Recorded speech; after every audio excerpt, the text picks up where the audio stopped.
Bismillahirrahmanirrahim. Assalamualaikum warahmatullahi wabarakatuh. Salam sejahtera untuk kita semua. Terima kasih Mas Dedi waktunya. Ya. Dan baiklah yang saya hormati Ibu Erni Margayanti selaku Kabak PKU Kantor Pusat, Bapak Roni Dwi Ardianto selaku Wakil Pimpinan PNM Cabang Madiun, Bapak Danang dan Bapak Alfi selaku staf PKU Pusat, dan Bapak Sulistio SS selaku MPU, dan seluruh kru Ulam maupun Mekar, serta para nasabah pilihan PNM yang berbahagia. Syukur Alhamdulillah pada kesempatan ini kita semua dapat bertemu lagi dengan saya yang pada kesempatan ini mungkin dengan tema yang berbeda, dengan topik yang berbeda, yang mudah-mudahan ini memberi manfaat kepada Bapak Ibu semua dalam usahanya. Baiklah, tema apa yang kita ambil Bapak Ibu? Yaitu tema tentang pentingnya manajemen keuangan bagi pelaku usaha UMKM. Mungkin tidak perlu saya perkenalan lagi Bapak Ibu ya, di layar sudah tampak di situ ya. Nah, Bapak Ibu semua, bahwa kita menyadari, kita memahami bahwa manajemen usaha itu ada 4 ya. 1, manajemen produksi, kemudian yang kedua manajemen SDM, kemudian manajemen keuangan, dan manajemen pemasaran. Nah, dari keempat manajemen ini, pada kesempatan ini kita akan membahas tentang pentingnya manajemen keuangan bagi pelaku UMKM. Ya.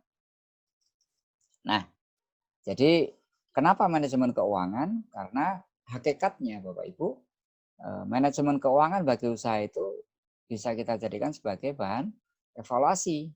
Ya. Bahan evaluasi bagi Bapak Ibu semua, apakah usaha yang kita jalankan ini menguntungkan atau tidak. Ya. Selama ini mungkin kita mengabaikan, dan bahkan ada survei menyebutkan bahwa kelemahan-kelemahan UKM dari aspek keuangan itu ada 3 ini. Yang pertama, tidak adanya pencatatan aktivitas, hanya mengandalkan ingatan. Ayo, kira-kira siapa yang seperti ini Bapak Ibu? Saya yakin hampir semua ya, hampir semua. Jadi, walah Mas, kok nyatet toh Mas? Lawang pulpen aja kadang susah ya, susah nyari bukan karena nggak punya, tetapi lupa naruh. Ayo, saya yakin Bapak Ibu mengalami hal seperti ini kan? Atau kalau nggak begitu, pulpennya ada, buku yang dipakai untuk nyatet ketutup sama dagangan ya, sehingga ketika mau dicatat pusing ya. Kalau bahasa Jawanya itu apa ya? Aduh, nyari ini nggak ketemu-ketemu itu loh Bapak Ibu. Itu bahasa Jawanya apa ya? Komet ya, komet atau apa itu? Ya, saking judeknya daripada apa itu nyari nggak ketemu-ketemu, nambahi budrek ya. Akhirnya tidak dicari. Dan akhirnya apa yang terjadi? Kita lupa mencatat. Atau kalau nggak begitu, wes engko wae lah. Nanti akan saya catat gitu. Lah, kalau dalam sehari itu transaksinya hanya 1, 2 sih nggak masalah Bapak Ibu. Saya yakin Bapak Ibu ingat. Hanya masalahnya dalam sehari transaksinya sampai 10, 20. Kalau Bapak Ibu hanya mengandalkan catatan, mengandalkan ingatan, saya yakin banyak lupanya. Ya, jangankan catatan Bapak Ibu, ya. Kita baru naruh kunci saja, ya, baru aja kita taruh gitu. Ya, kita mau pakai lagi kunci motor itu misalkan, itu kita sudah lupa di mana kita naruh. Iya, benar nggak Bapak Ibu? Ya. Nah, karena itu ini kelemahan dari UMKM. Betapa mengandalkan ingatan itu lemah Bapak Ibu. Artinya lemah itu tidak bisa kita jadikan sebagai acuan bahwa pembukuan kita itu rapi. Yang kedua, pengelolaan keuangan perusahaan bercampur dengan keuangan keluarga. Walaupun usaha kita usaha kecil, ini pun bisa kita anggap perusahaan ya. Karena memang kita berusaha Bapak Ibu. Nah, ini penyakit yang kedua, bercampur ya. Jadi misalkan ada uang 100.000, maka uang 100.000 itu sebenarnya untuk usaha, namun juga kita pakai untuk beli es, gitu kan? Ayo, ya, siapa yang biasa seperti ini Bapak Ibu, iya apa enggak? Atau mungkin kita punya uang 1 juta, sebenarnya uang 1 juta itu uang usaha kita.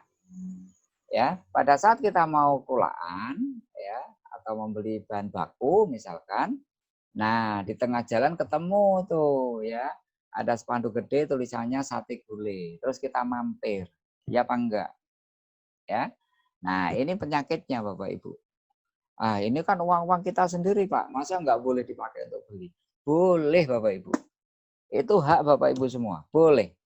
Hanya masalahnya kita tidak mencatat bahwa uang usaha kita itu telah kita gunakan untuk kepentingan pribadi kita.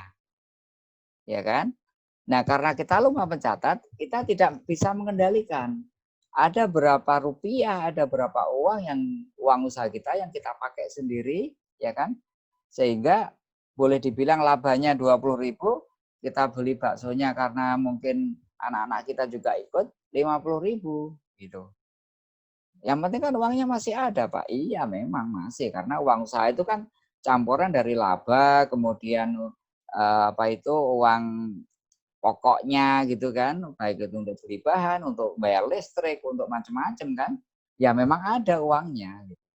Tetapi karena tidak ada pencatatan lagi ya, tadi sehingga tercampur gitu ya Bapak Ibu ya.